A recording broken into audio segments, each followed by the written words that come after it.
உங்களுக்கு அமைதி உரித்தாக அன்பாந்தர்களே, 66ஆம் நாளுக்கு உங்களை அன்புடன் வரவேற்கிறோம். மரியனின் ஓராண்டில் வீடியோ வழி விவிலிய வாசிப்பு திட்டத்திற்கு இன்றைக்கி நம்ம எண்ணிக்கையில் 17ஆம் அதிகாரம் வாசிக்க போகிறோம். நம்ம கடைசியாக எங்கே விட்டோம்? ஆரோனும் மிரியுமும் மோசேக்கு எதிராக கிளம்புனாங்க. அந்த ஒரு கிருமி, அது வைரஸை போல் பரவி அது கீழே இருக்கக்கூடிய 250 பேர் லேவியர் குலங்களுக்கு பரவணுச்சு. அங்கேருந்து இறங்கி எல்லா மக்கள் கூட்டமைப்புக்கும் அதை பரவணுச்சு. அதெல்லாம் நம்ம பார்த்துட்டோம் நேற்று. இன்றைக்கி ஆண்டவர் இது எல்லாத்துக்கும் ஒரு சரி கட்டும் விதமாக ஒரு அடையாளத்தை காட்டப் போகிறார். ஆரோன் தான் தேர்ந்தெடுக்கப்பட்டவர் அப்படின்னு சொல்லி அந்த ஒரு அழகான நிகழ்வை இன்றைக்கி நம்ம வாசிக்க போகிறோம். 2வது வாசிப்பாக நம்ம இணைச்சட்டம்லேருந்து 17ஆவது அதிகாரமும் 18ஆம் அதிகாரம் வாசிக்க போகிறோம். ஏற்கனவே 3 கட்டளைகள் பார்த்துட்டோம். இன்றைக்கி 4ஆம் கட்டளை நேற்று ஸ்டார்ட் ஆகிடுச்சு. அந்த நீதி தலைவர்கள் ஆண்டவர் ஏற்படுத்துறதை பற்றிலாம் வாசித்தோம். இன்றைக்கி 17ஆம் அதிகாரத்தில் ஆண்டவர் திரும்பவும் குருக்கள், நீதிபதிகளை, குறிப்பாக ஆண்டவர் தேர்ந்தெடுக்கக்கூடிய அந்த இடத்திற்கு தலைமை ஒரு நீதி மையமாக வச்சு அங்கங்கே நீதி வழங்கப்படலாம். பட் ஒருவேளை ஒரு சில கேசஸை அவங்களால கையாள முடியல அப்படின்னாக்க அவங்க இந்த தலைமையிடம் ஆண்டவர் எங்கே தேர்ந்தெடுக்கிறாரோ அங்கே குருக்களிடம் கொண்டு கொடுக்கணும். லேவியர் குருக்கள்கிட்ட அவங்க அந்த கேஸை கையாளுவாங்க அப்படின்னு சொல்லி, அவங்க நீதி வழங்குவாங்க அப்படின்னு சொல்லி ஆண்டவர் சொல்கிறதுலாம் இன்றைக்கி நம்ம பார்ப்போம். ஸோ உன் தந்தையும் தாயும் மதித்து நட அப்படின்ற அந்த கட்டளைக்குள்ளே நமக்கு மேல் அதிகாரிகள், குருக்கள், இவங்களுக்கும் நம்ம மதித்து நடக்கணும், அடிப்பணிஞ்சு கீழ்ப்படிஞ்சு நடக்கணும் அப்படின்றத இங்கே எடுத்து காட்டும் விதமாக இன்றைக்கி நம்ம வாசிப்போம் 17ஆம் அதிகாரத்தில். தொடர்ந்து 18ஆம் அதிகாரத்துலேயும் அரசருக்கான அந்த விஷயங்கள் எல்லாத்தையுமே நம்ம வாசிப்போம். ஸோ ஒரு இறைவாக்கினர் ஆண்டவர் ஏற்படுத்துவார். அப்படிப்பட்ட ஒரு ப்ராமிஸையும் ஆண்டவர் இந்த 18ஆம் அதிகாரத்தில் கொடுப்பார். மோசேவை போல் ஒரு இறைவாக்கினர் பின்னாடி வருவார். அதை நம்ம இன்றைக்கி வாசிப்போம். சரி, தொடர்ந்து 3வது வாசகமாக திருப்பாடல் 98ஆம் அதிகாரம் வாசிக்க வரும். இதனுடைய யார் எழுதினாங்க அப்படின்ற ஆசிரியரும் நமக்கு தெரியாது. பட் லேவியர் குலத்தை சார்ந்தவங்க யாராவது எழுதியிருக்கலாம் அப்படின்னு சொல்லி கணிக்கப்படுகிறது. நம்ம இன்றைக்கி ஆரோன் அவர் தான் குருவானவராக இருக்குன்னு சொல்லி ஆண்டவர் அவருக்கு சார்பில் நின்று நீதி வழங்குறத வாசிக்கும்போது ஆண்டவர் உண்மையிலே நீதியும் நேர்மையும் நிறைந்த ஒரு நீதிபதி அப்படின்றத எடுத்துக்காட்டும் விதமாக இன்றைய திருப்பாடல் அமைகிறது. சரி, இன்றைக்கி முதல் கேள்வி என்ன அப்படின்னு சொல்லி பார்த்தோன்னா, இன்றைக்கி நம்ம வாசிக்கிற அந்த பகுதியில் ஆண்டவர் எத்தனை கோள்களை எடுத்துகிட்டு வர சொல்லுவார்? ஆரோன் தான் தேர்ந்தெடுக்கப்பட்ட குருவான அந்த வழிமரபு அப்படின்றத நிரூபிக்கிறதுக்கு ஆண்டவர் எத்தனை குலங்களிலிருந்து கோள்களை எடுத்துகிட்டு வர சொல்வார்? அதை நம்ம கவனித்து கொண்டே வாசிப்போம். நமக்கு தெரியும் 13 குலங்கள் உண்டு, லேவியர்களையும் சேர்த்து. ஸோ இங்கே எத்தனையை கொண்டு வர சொல்வார், அது ஏன் அப்படின்றத நம்ம பின்னாடி விளக்க உரையில் பார்க்கலாம். 2வது கேள்வி, இன்னைக்கு இணைச்சட்டம் 17ஆம் அதிகாரத்தில் ஒரு சில வசனங்கள் ஆண்டவர் கைது செய்யப்பட்டு அவர் விசாரிக்கப்பட்டார் இல்லையா, தலைமை குருக்கள், மலையநூல் அறிஞர்களால். ஸோ அதுக்கு சம்மந்தப்பட்ட ஒரு சட்டம் இன்று வரும். அது என்னன்னு சொல்லி நம்மளால் கணிக்க முடியுதான்னு பார்ப்போம் இன்றைக்கி வாசிக்கும்போது. இந்த 2 கேள்விகள் தான் இன்றைக்கி நம்ம பார்ப்போம். இன்றைய தினத்திற்கான விவிலிய வாசி பகுதிக்குள்ளே நம்ம ஜெபத்தோடு இணையலாம். தந்தை, மகன், தூய ஆவியாரின் பெயராலே ஆமேன். தந்தையாம் இறைவனை அழைத்து ஜெபிப்போம். அருள் நிறைந்த அன்னை மரியே வாழ்க, ஆண்டவரும் உடனே, பெண்களுக்குள் ஆசை பெற்றவர் நீரே அம்மா. உம்முடைய திருவயிற்றின் கனியாகி இயேசு கிறிஸ்துவும் ஆசை பெற்றவரே. புனித அன்னை மரியே, இறைவனின் தாயே, பாவிகளாக இருக்கிற எங்களுக்காக இப்பொழுதும் எங்கள் இறப்பின் வேலையிலும் வேண்டிக் கொள்ளும் அம்மா. ஆமேன். சுதனாகிய இறைவனை அழைத்து ஜெபிப்போம். அருள் நிறைந்த அன்னை மரியே வாழ்க, ஆண்டவரும் உடனே, பெண்களுக்குள் ஆசை பெற்றவர் நீரே அம்மா. உம்முடைய திருவயிற்றின் கனியாகி இயேசு கிறிஸ்துவும் ஆசை பெற்றவரே. புனித அன்னை மரியே, இறைவனின் தாயே, பாவிகளாய் இருக்கிற எங்களுக்காக இப்பொழுதும் எங்கள் இறப்பின் வேலையிலும் வேண்டிக் கொள்ளும் அம்மா. ஆமீன். தூய ஆவியானவரை அழைத்து ஜெபிப்போம். அருள் நிறைந்த அன்னை மரியே வாழ்க, ஆண்டவரும் உடனே, பெண்களுக்குள் ஆசை பெற்றவர் நீரே அம்மா. உம்முடைய திருவயிற்றின் கனியாகி இயேசு கிறிஸ்துவும் ஆசை பெற்றவரே. புனித அன்னை மரியே, இறைவனின் தாயே, பாவிகளாய் இருக்கிற எங்களுக்காக இப்பொழுதும் எங்கள் இறப்பின் வேலையிலும் வேண்டிக் கொள்ளும் அம்மா. ஆமேன். எண்ணிக்கை அதிகாரம் 17. ஆண்டவர் மோசேயிடம் கூறியது: இஸ்ரவேல் மக்களிடம் நீ பேசு. மூதாதையர் குலம் ஒவ்வொன்றுக்கும் ஒரு கோல் வீதம் அவர்கள் தலைவர்களிடம் தங்கள் மூதாதையர் குலங்களுக்கு ஏற்ப 12 கோல்களை பெற்றுக்கொள். ஒவ்வொருவன் பெயரையும் அவன் கோலின் மேல் எழுது. ஆரோன் பெயரை லேவியன் கோலின் மேல் எழுது. இவ்வாறு ஒவ்வொரு மூதாதையர் குல தலைவனுக்கும் ஒரு கோல் இருக்கும். பின் அவற்றை சந்திப்பு கூடாரத்தில் நான் உன்னை சந்திக்கும் உடன்படிக்கை பேழை முன் வைப்பாய். நான் தெரிந்து கொள்பவரின் கோல் துளிர்க்கும். இஞ்ஞனம் உங்களுக்கு எதிராக முறுமுறுக்கிற இஸ்ரவேல் மக்களின் முறுமுறுப்புகளை என் முன்னின்று ஒழித்து விடுவேன். மோசே இஸ்ரவேல் மக்களிடம் பேசினார். ஒரு தலைவனுக்கு 1 வீதம் அவர்கள் மூதாதையர் குலங்களுக்கு ஏற்ப 12 கோல்களை அவர்கள் தலைவர்கள் அவரிடம் கொடுத்தனர். அவர்கள் கோல்களுள் ஆரோன் கோலும் இருந்தது. மோசே அந்த கோல்களை உடன்படிக்கை கூடாரத்தினுள் ஆண்டவர் திருமுன் வைத்தார்.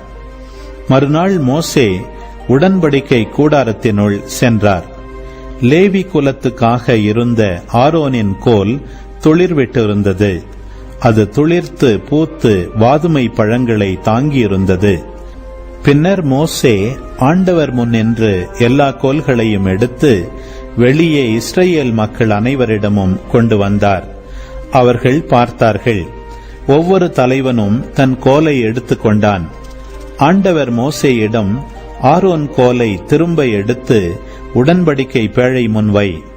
எனக்கு எதிராக கிளர்ந்தெழுவோர் சாகாதபடி அவர்கள் முறுமுறுப்புகளை என் முன் என்று நீ ஒழித்து விட்டதற்கு ஓர் அடையாளமாக அது வைக்கப்படட்டும் என்றார். அப்படியே மோசே செய்தார். ஆண்டவர் தமக்கு கட்டளையிட்டபடியே செய்தார். இஸ்ரவேல் மக்கள் மோசேயிடம், இதோ நாங்கள் மடிந்தோம், நாங்கள் அழிந்தோம், அனைவரும் அழிந்தே போனோம். நெருங்கி வருகிற எவனும், அதாவது ஆண்டவரின் திரு உறைவிடத்தை நெருங்கி வருகிற எவனும் செத்தே போவான். நாங்கள் அனைவரும் சாகத்தான் வேண்டுமா என்றனர். இணைச்சட்டம் அதிகாரம் 17. ஊனமோ வேறு எந்த குறையோ உள்ள மாட்டையாவது ஆட்டையாவது உன் கடவுளாகிய ஆண்டவருக்கு பலி செலுத்த வேண்டாம். ஏனெனில் அதை உன் கடவுளாகிய ஆண்டவர் வெறுக்கிறார். உன் கடவுளாகிய ஆண்டவர் உனக்கு கொடுக்கிற நகர்கள் ஒன்றில் ஓர் ஆண் அல்லது பெண் உன் கடவுளாகிய ஆண்டவரின் உடன்படிக்கையை மீறி அவருக்கு எதிராக குற்றம் செய்வதாக உனக்கு தெரிந்தால், நான் கட்டளையிட்டதற்கு எதிராக வேற்று தெய்வங்கள் அல்லது நிலா, கதிரவன் அல்லது வேறு யாதொரு வான் கோலங்களை பின் சென்று பணிந்து வணங்கினால், அது பற்றி உனக்கு சொல்லப்படும் போது அல்லது நீ கேள்விப்படும் போது அதை நீ நன்கு விசாரி. அது உண்மை எனவும் அத்தகைய அருவருப்பான செயல் இஸ்ரவேலில் நடந்தது உறுதி எனவும் நீ கண்டால், அக்குற்றத்தை செய்த ஆணையோ பெண்ணையோ உன் நகர வாயிலுக்கு கூட்டிச் சென்று அவனை அல்லது அவளை கல்லால் எறிந்து கொல். 2 அல்லது 3 சாட்சிகளின் வாக்குமூலத்தை முன்னிட்டே குற்றவாளி கொலை செய்யப்பட வேண்டும். ஒரே சாட்சியின் வாக்குமூலத்தை முன்னிட்டு எவரும் கொலை செய்யப்படலாகாது. முதலில் சாட்சிகளின் கைகளும் பின்னர் எல்லா மக்களின் கைகளும் கொல்லப்பட வேண்டியவனுக்கு எதிராக ஓங்கட்டும். இவ்வாறு உன் நடுவிலிருந்து தீமையை அகற்றுவாய். இரத்த பழிகளை குறித்தோ உரிமை வழக்குகளை குறித்தோ தடியடியை குறித்தோ தீர்ப்பு கூறுவது கடினமாயிருந்தால், அல்லது உன் நகரில் உள்ள வேறு எந்த வழக்கும் சிக்கலானதாக இருந்தால், நீ எழுந்து உன் கடவுளாகிய ஆண்டவர் தேர்ந்து கொள்ளும் இடத்திற்கு செல். அங்கு லேவியரான குருக்களிடத்திலும் அன்றைய நாளின் நீதிபதிகளிடமும் அறிவுரை கேள். நியாய தீர்ப்பை அவர்கள் உனக்கு தெரிவிப்பார்கள். ஆண்டவர் தேர்ந்து கொள்ளும் இடத்திலிருந்து அவர்கள் உனக்கு தெரிவிப்பதன்படி நட. அவர்கள் கற்பித்தபடி எல்லாம் செயல்படுவதில் கருத்தாயிரு. அவர்கள் உனக்கு கற்பித்த சட்டங்களின்படியும் அவர்கள் உனக்கு தெரிவித்த தீர்ப்பின்படியும் செயல்படு. அவர்கள் உனக்கு தெரிவித்த தீர்ப்பின் என்று இடமோ வலமோ பிறழாதே. உன் கடவுளாகிய ஆண்டவருக்கு ஊழியம் புரிய அங்கே நிற்கும் குருக்களுக்கோ நீதிபதிகளுக்கோ செவி கொடாமல் செருக்குடன் செயல்படுகிறவன் சாக வேண்டும். இவ்வாறு இஸ்ரவேலிலிருந்து தீமையை அகற்றுவாய். எல்லா மக்களும் அதை கேட்டு அஞ்சுவர். எவரும் செருக்குடன் செயல்படார். உன் கடவுளாகிய ஆண்டவர் உனக்கு கொடுக்க போகும் நாட்டுக்குள் சென்று அதை உடைமையாக்கி அதில் குடியேறிய பின், என்னை சுற்றிலும் உள்ள எல்லா வேற்றினத்தாரையும் போல நானும் எனக்கு ஓர் அரசனை ஏற்படுத்துவேன் என்று நீ சொல்வாய். அப்போது உன் கடவுளாகிய ஆண்டவர் தெரிந்தெடுக்கும் ஒருவனையே உன் அரசனாக ஏற்படுத்துவாய். உன் இனத்தான் ஒருவனையே உன் அரசனாக்குவாய். உன் இனத்தான் அல்லாத அந்நியன் ஒருவனை உனக்கு அரசனாக நியமிக்காதே.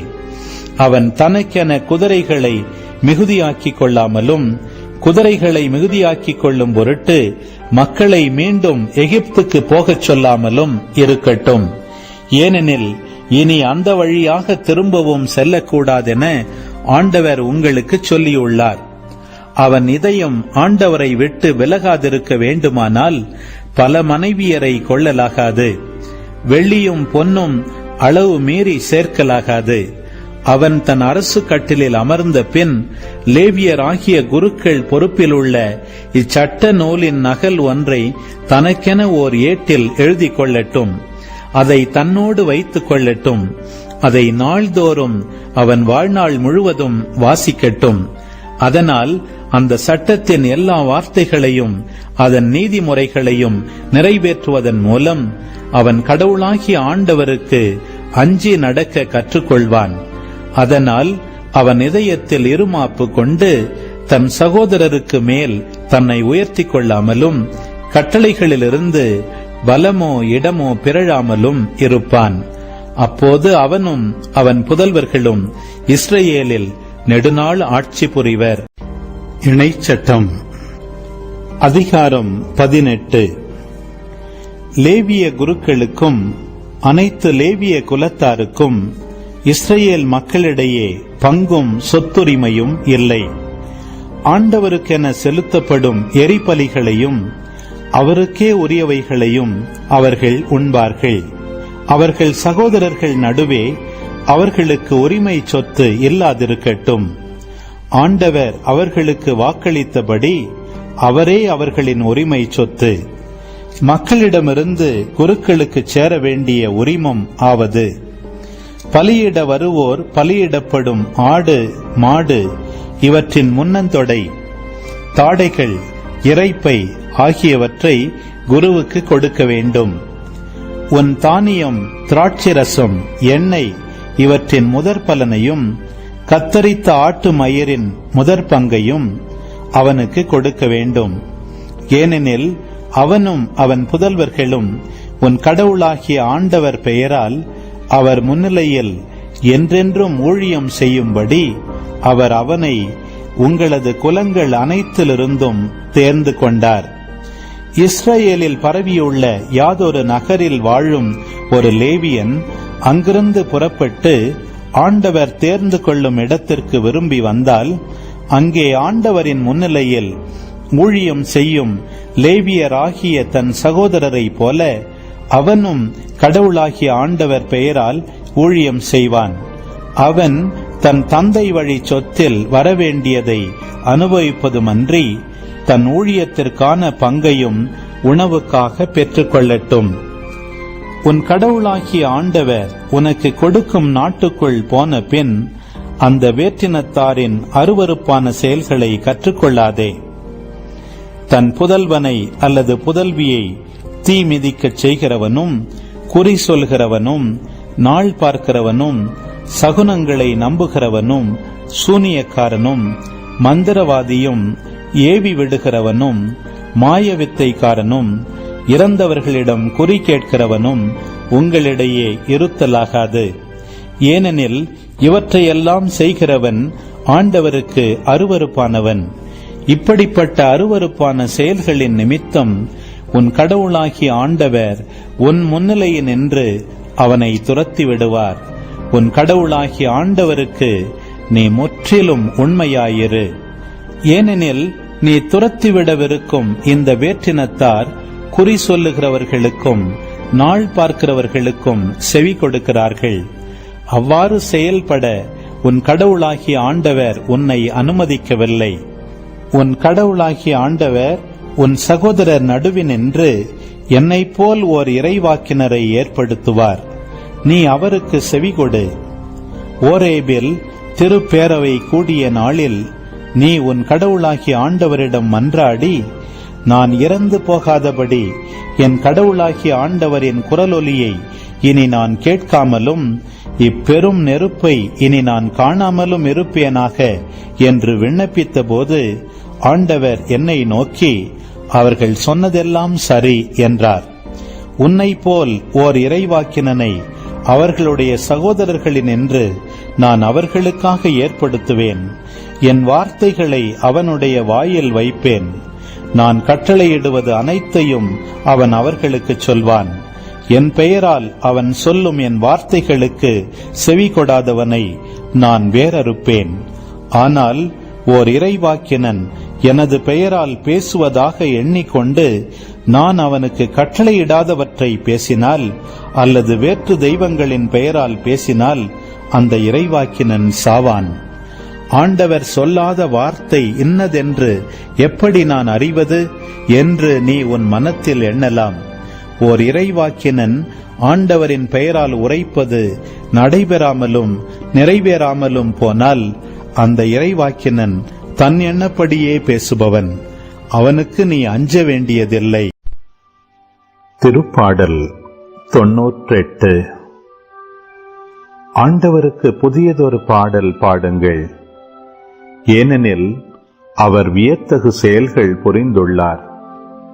அவருடைய வலக்கரமும் புனிதமிகு புயமும் அவருக்கு வெற்றியை அளித்துள்ளன. ஆண்டவர் தம் மீட்பை அறிவித்தார். பிற இனத்தார் கண்முன்னே தம் நீதியை வெளிப்படுத்தினார். இஸ்ரேல் வீட்டாருக்கு வாக்களிக்கப்பட்ட தமது பேரன்பையும் உறுதிமொழியையும் அவர் நினைவு கூர்ந்தார். உலகெங்கும் உள்ள அனைவரும் நம் கடவுள் அருளிய விடுதலையை கண்டனர். உலகெங்கும் வாழ்வோரே, அனைவரும் ஆண்டவரை ஆர்ப்பரித்து பாடுங்கள். மகிழ்ச்சியுடன் ஆர்ப்பரித்து புகழ்ந்தேத்துங்கள். யாழினை மீட்டி ஆண்டவரை புகழ்ந்தேத்துங்கள். யாழினை மீட்டி இனிய குரலில் அவரை வாழ்த்தி பாடுங்கள். ஆண்டவராகிய அரசரின் முன்னே எக்காளம் முழங்கி கொம்பினை ஊதி ஆர்ப்பரித்து பாடுங்கள். கடலும் அதில் நிறைந்தவையும் உலகும் அதில் உறைபவையும் முழங்கிடுக. ஆறுகளே கைகொட்டுங்கள். மலைகளே ஒன்று கூடுங்கள். ஆண்டவர் முன்னிலையில் மகிழ்ந்து பாடுங்கள். ஏனெனில் அவர் உலகுக்கு நீதி வழங்க வருகின்றார். பூவுலகை நீதியுடன் ஆண்டிடுவார். மக்களினங்களை நேர்மையுடன் ஆட்சி செய்வார். ஆமீன். ஆண்டவரே, இந்த நாளுக்கான இந்த இறைவார்த்தை பகுதிகளுக்காக நன்றி செலுத்துகிறோம் அப்பா. ஆண்டவரே, உங்களுடைய கட்டளைகளை எங்களுடைய இதயத்திற்கு நெருக்கமாக வைத்துக்கொண்டு அதை இரவும் பகலும் இந்த விவிலியத்தை நாங்கள் வாசித்து தியானிக்கக்கூடிய அந்த ஒரு ஆர்வத்தை எங்களுக்கு தந்துடலும் ஆண்டவரே. ஜெபமாலையில் ஜெபிக்கும் போது கட்டளைகளை கடைபிடிக்கிறதுக்கு தேவையான அருளை வேண்டக்கூடிய அந்த ஒரு அருளையும் தந்துடலும் ஆண்டவரே. இந்த உலகத்தில் இருக்கக்கூடிய எந்த ஒரு நபரிலோ, எந்த ஒரு இடத்திலோ, எந்த ஒரு சாப்பாட்லேயோ, எதுலேயுமே இருக்கக்கூடிய ஆர்வத்தை விட, ஆசையை விட உங்களுடைய கட்டளைகளை நாங்கள் தேனை போல உண்டு மகிழக்கூடிய ஒரு நல்ல உள்ளத்தை எங்களுக்கு தந்துள்ளோம் ஆண்டவரே. அம்மா, நீங்கள் எங்களுக்கு கொடுத்துருக்கூடிய இந்த ஜெப மாலையை பயன்படுத்தி எங்களுடைய இதயத்தில் ஆண்டவருடைய வார்த்தையை தியானித்து கொண்டு, வாயில் ஆண்டவருடைய வார்த்தைகளை ஜெபித்து கொண்டு, ஜெபமாலையின் பிள்ளைகளாக, கட்டளைகளை கடைப்பிடிக்கக்கூடிய பிள்ளைகளாக எங்களை உருவாக்கியறலும் வழி நடத்தும் அம்மா. தந்தை, மகன் தூய ஆவியாரின் பெயராலே ஆமேன். அன்பார்ந்தவர்களே, இன்றைய தினத்திற்கான அந்த 2 கேள்விகளுக்கான பதிலை பார்ப்போம். நம்ம இன்றைக்கி வாட்ச் பார்த்தோன்னா தெரியும் எத்தனை குளங்கள்லேருந்து ஆண்டவர் அந்த கோலை கொண்டு வந்து நட்டு வைக்க சொல்வார் அப்படின்னு சொல்லி பார்த்தோம் திருவருடத்துக்குள்ளே.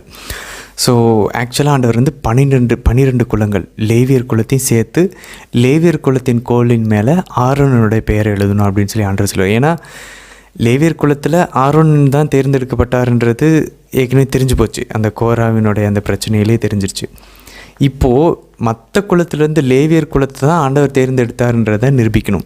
அதுக்கு லேவியர் குலம், அதில் ஆரோனுடைய பேர் எழுதப்பட்டு அந்த கோல் வந்து நடப்பட்டது. ஸோ நம்ம யோசிச்சு வைப்போம், ஆக்சுவலாக யோசேப்பினுடைய 2 புதல்வர்கள் எப்ராஹிம், மானசே, இவங்க தனி குலம் என்று நம்ம கருதணும். ஸோ இதை நம்ம எப்படி புரிஞ்சுக்கலாம் அப்படின்னாக்க, லேவியர் குலத்தை சேர்த்து சொல்லும்போது 12 குலமாக சொல்லப்படும். லேவியர் குலம் இல்லாமல் சொல்லப்படும் போது அப்போவும் 12 சொல்லப்படும். ஸோ ஏன்னா 13 அந்த நம்பர் வந்து மோஸ்ட்டாக குறிப்பிடுவதில்லை. ஸோ எப்பப்பெல்லாம் லேவியர் வந்து அந்த எண்ணிக்கையில் சேர்க்கப்படுகிறதோ அப்போ வந்து யோசேப்பு குலத்தை, அதாவது எப்ராஹிம் மானசே குலத்தை வந்து ஒரே குலமாக கருதப்படும் யோசேப்பினுடைய பேரின் கீழே. மற்ற நேரங்களில் லேவியர்கள் தனியாக பிரித்து எடுக்கப்பட்ட அந்த நேரங்களில் 12 குலங்கள்னு சொல்லும்போது அப்போ யோசேப்பினுடைய அந்த புதல்வர்களின் குலம் தனித்தனியாக கருதப்படும். எப்ராஹிம் தனியாக, மானசே தனியாக. ஸோ அதனால தான் நம்ம குழம்பிக்கக்கூடாது, என்னோட ஆண்டவர் இப்போ திடீர்னு 12 குலத்தை கூப்பிட்றாரு, ஆக்சுவலாக 13 இருக்குமே அப்படின்னு சொல்லி. ஸோ 13 தான், ஆனால் அது அந்த 2மே யோசேப்பின் பெயரின் கீழே வந்துவிடும். இந்த நம்ம இன்றைக்கி வாசித்தோம், ஆரோனுடைய கோல் மட்டும் துளிர்க்கிறது. ஸோ இந்த கோலை தான் ஆண்டவர் எடுத்து உடன்படிக்கையின் பேழைக்குள்ளே வைக்க சொல்வார். அது வந்து மக்களுக்கு வந்து நினைவாக இருக்கணும் அப்படின்னு சொல்லி அதை நம்ம பார்த்தோம். உடன்படிக்கை பேழைக்குள்ளே என்னென்ன இருந்துச்சு, 3 விஷயங்கள் இருந்துச்சு. 10 கட்டளைகள் இருந்தது, கடவுளுடைய அந்த டெபெரிம் வார்த்தைகள். அடுத்தது மன்னாவினுடைய ஒரு சாம்பிள், ஒரு படி எடுத்து வைக்கப்பட்டுகிறது. ஆண்டவர் அவங்களுக்கு மன்னாவை கொடுத்தாரு அப்படின்றத நினைவூட்டும் விதமாக.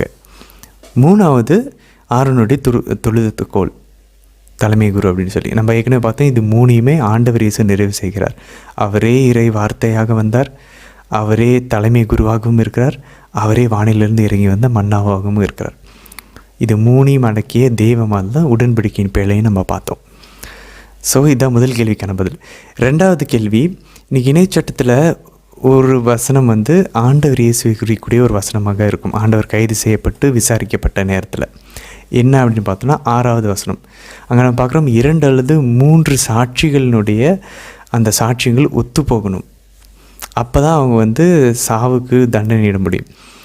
நம்ம பார்க்குறோம் மார்க் 14ஆம் அதிகாரம் 56வது வசனத்துலையும், மத்தேயு 26ல் 59லேருந்து 61 வசனங்களிலும் நிறைய பொய் சாட்சிகள் ஆண்டவருக்கு எதிராக கூறுகிறார்கள், ஆண்டவர் கைது செய்யப்பட்டு விசாரிக்கும் போது. ஆனால் அவர்களுடைய சாட்சியங்கள் எதுவுமே ஒத்து போகலை. இவங்க ஒத்து போனால் தான் இவங்க வந்து மரண தண்டனை விதிக்க முடியும். அதான் இன்றைக்கி இணைச்சட்டம் 17 கூறுகிறது. ஸோ அதுக்கு இவங்க வந்து என்னென்னமோ ட்ரை பண்ணுறாங்க, எதுவுமே ஒத்து போக மாட்டேங்குது. அப்போது ஆண்டவர்கிட்டயே கேட்குறாங்க, ஆண்டவர் பேசவே மாட்டேங்கிறார்.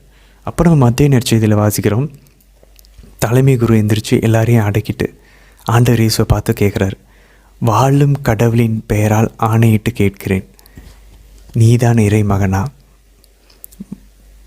அப்படின்னு சொல்லி கேட்கும்போது, ஏன்னா இந்த வாழும் கடவுளின் பெயரால் ஆணையிடுகிறேன் அப்படின்னாக்க எல்லா யூதர்களும் வாயை திறந்து சொல்லியே ஆகணும். ஸோ அப்போ பாருங்கள், அந்த கட்டாயத்தில் ஆண்டவரை தள்ளுறாங்க.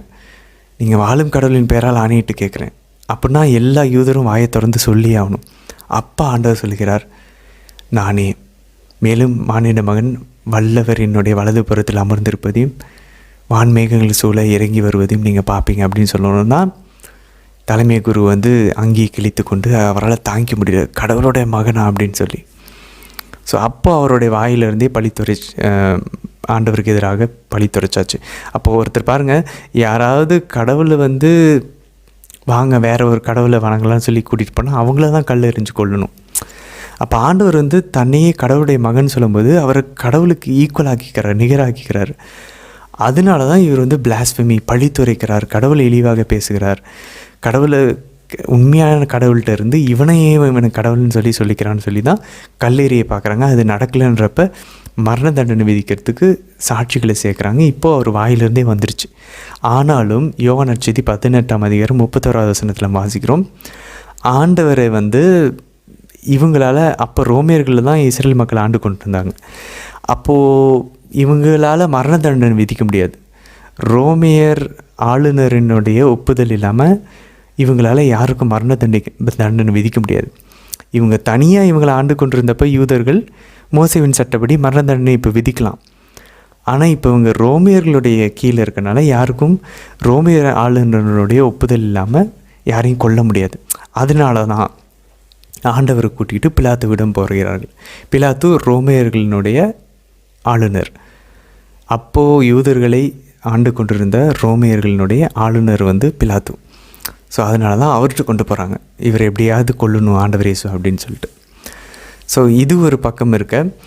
இன்னொரு முக்கியமான விஷயம் பாருங்கள், இன்றைக்கி கூறப்படுது அந்த கல் எறிகிறது முதலில் சாட்சிகளின் கைகள், பின்னர் எல்லா மக்களின் கைகளும் கொல்லப்பட வேண்டியவனுக்கு எதிராக ஓங்கட்டும் அப்படின்னு சொல்லி இன்றைக்கி 7வது வசனத்தில் வாசிக்கிறோம், இணைச்சட்டம் 17. அப்போ பாருங்க, ஆண்டவர் யார் முதல்ல சாட்சி சொல்கிறாங்களோ, யார் கண்டுபிடிச்சாங்களோ இவன் பாவின்னு சொல்லி அவன் முதல்ல எறியட்டும் அப்படின்றாங்க கல். ஆண்டவர் அதே வார்த்தையை எடுத்து, நமக்கு நன்றாக தெரியும், அந்த விபச்சாரத்தில் பிடிப்பட்ட அந்த பெண்ணிடம், யார் உங்களில் பாவம் செய்யாமல் இருக்கிறீங்களோ முதல்ல நீங்கள் கல்லெறிங்க. அப்போ அந்த சாட்சியத்துக்கு பிடிச்சிட்டு வந்தவங்களை டார்கெட் பண்ணுற ஆண்டவர். யார் சாட்சியம் யார் சாட்சி சொல்ல வந்தாங்க, அந்த பெண் கையும் காலமாக பிடிப்பட்டாங்கன்னு சொன்னாங்க தெரியுமா, அவங்கள ஆண்டவர் டார்கெட் பண்ணி சொல்கிறாரு, உங்களில் யார் பாவம் செய்யாமல் இருக்கிறீங்களோ நீங்கள் முதலில் கல்லில் ஏறிட்டும், நீ முதல்ல சாட்சி அங்கே இருங்க அப்படின்னு சொல்லி. அப்போ பெரியவர்கள் துவங்கி சிறியவர் வரை எல்லாரும் கல் அங்கேயே போட்டுட்டு போயிட்டாங்க அப்படின்னு சொல்லி நம்ம வாசிக்கிறோம். அப்போ மேபி அந்த பெரியவங்க தான் கையங்காலமாக பிடிச்சவங்களாக இருக்கலாம் அந்த விபச்சார பெண்ணை. சட்டத்தின்படி அப்படி தான் நமக்கு தெரியுது. அது மட்டும் இல்லை பாருங்கள், இன்றைக்கி இணைச்சட்டம் 17வது வசனத்தில் பாருங்கள், ஒரு அரசன் நிறைய மனைவிகளை வச்சுக்கூடாது. ஏன்னா ஆண்டவர் பார்க்குறாரு, ஆபிரகாம்லேருந்து துவங்கி அது ஏசாவாக இருக்கலாம், நிறைய மனைவிகள் கொண்டிருப்பது பின்னாடி பிரச்சனையில் தான் முடியுது. ஏன்னா பாருங்கள், அவனுடைய இதயம் ஆண்டவரிடமிருந்து திரும்பிவிடும், விலகிவிடும். அதே போல் பொண்ணுலேயோ வெள்ளிலேயோ நிறைய சேர்த்து வைக்க வேணாம். ஆண்டவர் பாருங்களேன் தெளிவாக சொல்கிறார். நம்ம யோசிப்போம், நம்ம கடவுள் வணங்குறோம், நமக்குலாம் செல்வ செழிப்பே வர மாட்டேங்குது. ஏன்னா செல்வ செழிப்பு வந்தால் நம்ம இதயம் திரும்பிவிடும், கடவுளை விட்டு விலகிவிடும். அதனால தான் ஆண்டவர் அதை கொடுக்கறது இல்லை. ஏன்னா அவர் நம்மளை பிள்ளைங்களாக பார்க்குறாரு. ஸோ ஆண்டவர் 2 விஷயம் வேணான்றார், பெண் பொன். இது ஆண்களுக்கு ஒற்று போகிற மாதிரி இருந்தாலும் இதை பெண்களுமே எடுத்துக்கொள்ளலாம். ஸோ உடலுக்கு இன்பம் தரக்கூடிய விஷயங்கள், அதே நேரத்தில் பண ஆசை, இந்த 2ம் நம்ம இதயத்தை கடவுளிடமிருந்து விலக்கிவிடும். அதனால் அளவோடு இருப்பது நல்லது, தேவையை மட்டும் வைத்து கொண்டிருப்பது நல்லது. அது மட்டும் இல்லை பாருங்கள், ஆண்டவர் இன்னொரு அழகான விஷயத்தை சொல்ல பாருங்கள். இன்றைக்கி இணைச்சட்டம் 18 20 அழகான விஷயம். ஒரு அரசன் தவனுடைய அந்த அரியணையில் அமர்ந்த பின் லேவியர்களுடைய குருக்களுடைய பொறுப்பில் இருக்கக்கூடிய இந்த சட்ட நூல்களை எடுத்து, நம்ம பார்த்தோம் அந்த தோரா, மோசேவினுடைய இந்த 5 புத்தகங்கள், பைபிளினுடைய முதல் 5 புத்தகங்களை எடுத்து அவனுக்குன்னு ஒரு நகலை வச்சுக்கிட்டு, ஒரு காப்பி எடுத்துக்கிட்டு அதை தன்னோடு வைத்து கொள்ளட்டும். ஃபஸ்ட்டு அவன் கூட வச்சுக்கிட்டுன்னு சொல்கிறாரு. அதை நாள்தோறும் அவன் வாழ்நாள் முழுவதும் வாசிக்கட்டும். இந்த மாதிரி யார் பண்ணால் நமக்கு ஞாபகம் வருதா? திருப்பாடல் 1, இரவும் பகலும் ஆண்டவருடைய சட்டத்திலே பிரியமாக இருந்து வாசிக்கட்டும். தாவீது அரசர் தான் நமக்கு ஞாபகம் வருவார். இரவும் பகலும் பாருங்கள், இந்த இறை வார்த்தையை வாசிக்கிறதுனால என்ன சொல்லப்பட்டிருக்கு பாருங்கள், அதன் நீதி முறைகளையும் நிறைவேற்றுவதன் மூலம் அவன் கடவுளாகிய ஆண்டவருக்கு அஞ்சி நடக்க கற்றுக்கொள்வான். ஸோ அந்த வார்த்தைகளை திரும்ப வாசிக்கிறதுனால அந்த நீதிமுறைகளெல்லாம் நம்ம நிறைவேற்ற ஆரம்பிப்போம். அதனால கடவுளுக்கு அஞ்சி நடக்கிறதுக்கு கற்றுக்கொள்வானாம். ஸோ அல்டிமேட்டாக நம்ம இந்த பைபிள் படிக்கிறதுனால ஆண்டவருக்கு அஞ்சி, நம்ம ஏற்கனவே பார்த்த அந்த 5 விஷயங்கள் தான், ஆண்டவர் வழியில் தீமையை விட்டு விலகி ஆண்டவரோட வழியில் நடந்து, ஆண்டவர் அன்பு செஞ்சு, அவருக்கு சேவை செஞ்சு, அவருடைய கட்டளைகளை கடைப்பிடிச்சு நடக்கணும். இந்த 5 விஷயங்கள் தான் எல்லாம் மொத்த சாராம்சமும் இதுதான் சொல்லுது. ஸோ அது எப்படி பண்ணுறது? நமக்கு மைண்டில் உடனடியாக ஆக்சசபிளாக இருக்கணும். நம்ம மனசு சிந்தை ஃபுல்லாக அவருடைய கட்டளைகள் தான் நிரம்பியிருக்கணும், இறை வார்த்தைன்னு தான் நிரம்பியிருக்கணும். அப்போ அதை நம்ம அடிக்கடி படிக்கணும், அடிக்கடி அதை நம்ம தியானிக்கணும், அதை யோசித்து அதை மைண்டில் ஆசை பண்ணணும். இப்படி சொல்லியிருக்காரு, அது அப்படி நடக்குமா? பைபிளை பற்றி யோசிச்சுக்கிட்டு இருந்தோன்னா, புனிதருடைய வாழ்க்கையை பற்றி யோசிச்சுட்டு இருந்தோன்னா அவங்கள போல் ஆகும். நம்ம சினிமாவோ இல்லை நியூஸோ இல்லை காமெடி இப்படி நம்ம மற்றவங்களோட கடவுளை பற்றி இல்லாத மற்ற விஷயங்களை பற்றி பேசிக்கிட்டு இருக்க அந்த விஷயங்கள் தான் நமக்குள்ளே போயிட்டுருக்கும். ஸோ யோசித்து பார்ப்போமே, அவர் சொல்கிற பாருங்க 20வது வசனத்தில், அவன் இதயத்தில் இருமாப்பு கொண்டு தன் சகோதரர்களுக்குள் மேல் தன்னை உயர்த்தி கொள்ளாமலும் கட்டளைகளிலிருந்து வளமோ இடமோ பிறழாமல் இருப்பான். அப்போ பாருங்களேன், அந்த தலக்கணம் வராமல் நான் தான் பெரிய அரசன்னு சொல்லி உயர்த்தாமல் தாழ்ச்சியோடு இருந்து வடமோ இடமோ அவர் விலகாமல் இருக்கணும். அப்படின்னாக்க அந்த கட்டளைகளை கடைப்பிடிக்கணும், அதை இரவும் பகலும் தியானிக்கணும், ஆண்டவருக்கு அஞ்சு நடப்பான். யோசிச்சு பார்ப்போமே, இப்படிப்பட்ட ஒரு குடியரசுத் தலைவர், இப்படிப்பட்ட ஒரு பிரதம மந்திரி, முதலமைச்சர், கவுன்சிலர், ஏரியா கவுன்சிலர், அப்படிப்பட்ட ஒரு கம்பெனியினுடைய ஒரு தலைவர், பாஸ், ஒரு டாக்டர், ஒரு ஸ்கூல் டீச்சர், பிரின்சிபல், அம்மா அப்பா, ஒரு குருக்கள், கன்னியர்கள், இப்படி எப்பயுமே இதயத்துக்கு நெருக்கமாக பைபிளை கட்டி பிடிச்சிக்கிட்டு கையில் மட்டும் இல்லை, சிந்தையில் ஆவிக்குரிய வகையில் வார்த்தைக்கு நெருக்கமாக இருக்கக்கூடிய இந்த தலைவர்கள், அம்மா அப்பா, குடும்ப தலைவர்களாக இருக்கட்டும், நாடு தலைவர்களாக இருக்கட்டும், திருச்சபையின் தலைவர்களாக இருக்கட்டும் இருந்தாங்கன்னா யோசிச்சு பார்ப்போங்களேன், அவ்வளோ தாழ்ச்சியாக இருப்பாங்க. அவங்களுடைய நீதி வேறு லெவலில் இருக்கும். அவங்களோட இரக்கம், அன்பு, இறை வார்த்தையே ஜெபிச்சு அதையே தியானிக்கக்கூடியவங்க. பாவம் அவங்களும் செய்ய மாட்டாங்க, மற்றவங்களையும் பாவம் செய்யாமல் தடுப்பாங்க. ஒரு சின்ன அசைவு கடவுளுடைய கட்டளை விட்டு, ஆண்டவருடைய நீதியும் பரிசுத்தத்தை விட்டு லைட்டாக விலகிற மாதிரி ஏதாச்சும் ஒரு பாலிசியோ ஒரு ஆலோசனையோ வந்தால் உடனே அவங்களுக்கு தெரிஞ்சிடும், கண்டுபிடிச்சிருவாங்க, இது சாத்தான்ட்டு இருந்து விலக்கிடுவாங்க. அந்த நாடு, அந்த வீடு, அந்த திருச்சபை பரிசுத்தமாக இருக்கும், ஆண்டவருடைய நீதியிலையும் அன்பிலும் வழி நடத்தப்படும். அப்போ பாருங்கள் எவ்வளோ அழகான ஒரு உலகம் படைக்கப்படும்.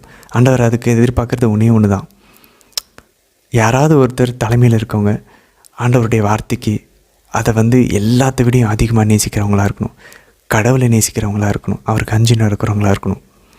அவ்வளோதான்.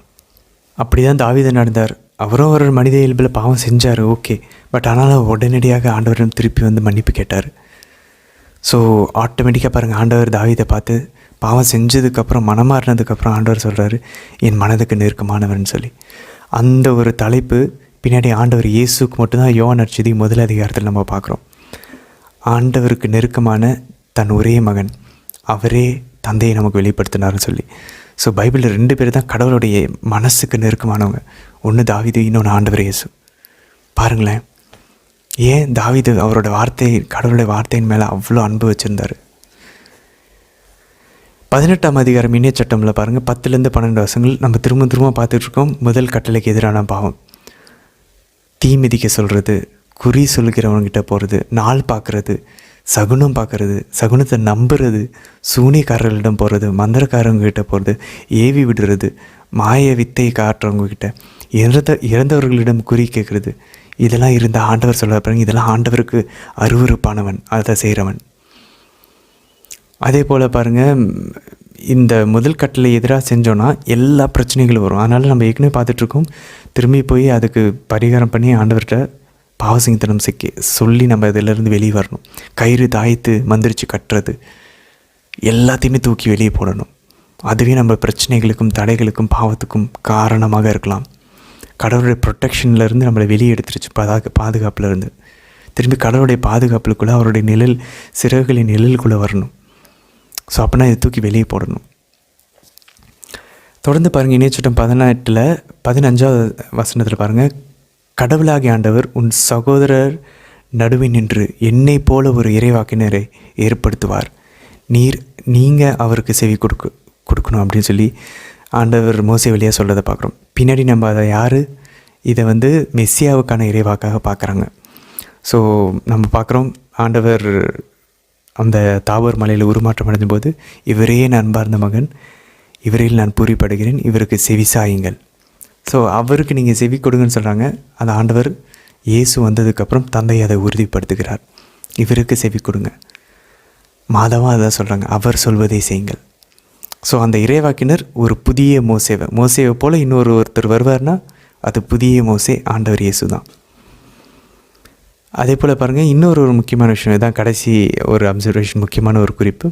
இணையச்சட்டம் 18:22 வசனத்தில் பாருங்கள், நமக்கு ஒரு வேளை ஒருத்தர் யாரோ ஒரு ஃபாதரோ ஒரு சிஸ்டரோ சொல்கிறாங்க, ஒரு ப்ரீச்சர் சொல்கிறாங்க, ஒரு பிரசங்கிக்கிறவங்க சொல்கிறாங்க, ஒரு கனவு நமக்கு வருது, இல்லை ஏதோ ஒரு காட்சி பார்க்குறோம், இல்லை ஏதோ ஒரு சிந்தனை நமக்கு வருது, ஒரு ஆலோசனை, கடவுளுடைய வாய்ஸ் மாதிரி ஏதோ ஒன்று கேட்குது. இது கடவுள்கிட்டருந்து வருதா, இல்லை சாத்தானிடமிருந்து வருதா, இல்லை என்னுடைய யோசனையா? இதை நம்ம கண்டுபிடிக்கணும் அப்படின்னா ஆக்சுவலாக அதை நம்ம ஜெபத்திலேருந்து பகுத்தறியும் போது கண்டுபிடிக்கலாம். இப்படி லோயலா நசீர் தான் ஆன்மீக பயிற்சிகளில் நமக்கு சொல்கிறார். பட் அதை தாண்டி ஜென்ரலாக நம்ம நேற்று பார்த்தோம், எதெல்லாம் மன அமைதியை தரக்கூடியதோ அதெல்லாம் கடவுளிடமிருந்து வருகிறது. மன அமைதியை குலைக்கக்கூடியது சாத்தானிடமிருந்து. சந்தேகத்தை கூறுவது, எதிர்மறையான எண்ணங்கள், நம்மளை தாழ்வு மனப்பான்மை கொண்டு போகிறது, கடவுளிடமிருந்து பிரிக்கக்கூடிய, கடவுள் மேலே ஒரு வெறுப்பு கொண்டு வருது, இதெல்லாம் சாத்தானிடமிருந்து வருது. நம்மளால் முடியாது, எதுவுமே இல்லை, அவ்வளோதான் முடிஞ்சிச்சு, இதெல்லாம் சாத்தானிடமிருந்து வருது. நேர்மறையாக எதிர்நோக்கு கொடுக்கக்கூடியது, நம்பிக்கையை கொடுக்கக்கூடியது, அமைதியை மனசு கொடுக்கக்கூடியது, ஆறுதலை கொடுக்கக்கூடியது ஆவியானவரிடமிருந்து வருது. பட் அதை தாண்டி ஒரு சில கனவுகள், இந்த மாதிரி ஒரு சில பேர் சொல்கிறதெல்லாம் நடக்குமா அப்படின்னு சொல்லி பார்த்தோன்னா, நம்ம இன்றைக்கி வாசிக்கிறோம் இணையச்சட்டம் 18:22 வசனத்தில், அந்த இறைவாக்கு உரைக்கப்பட்டது, அந்த கனவு இல்லை அந்த ஒரு ஆலோசனை நடந்துச்சுன்னா, நிறைவேறியது என்றால் அது கடவுளிடமிருந்து வந்துச்சு. அப்படி இல்லைன்னா அதை பார்த்து நம்ம அஞ்ச வேண்டிய அவசியம் இல்லை, அதை பார்த்து நம்ம குழப்பிக்க வேண்டிய அவசியம் இல்லை. சரி, நம்ம தொடர்ந்து பயணிப்போம் அன்பார்ந்தவர்களே. நாளை தினத்திற்கான வீடியோவில் நம்ம சந்திக்கலாம். ஆமேன்.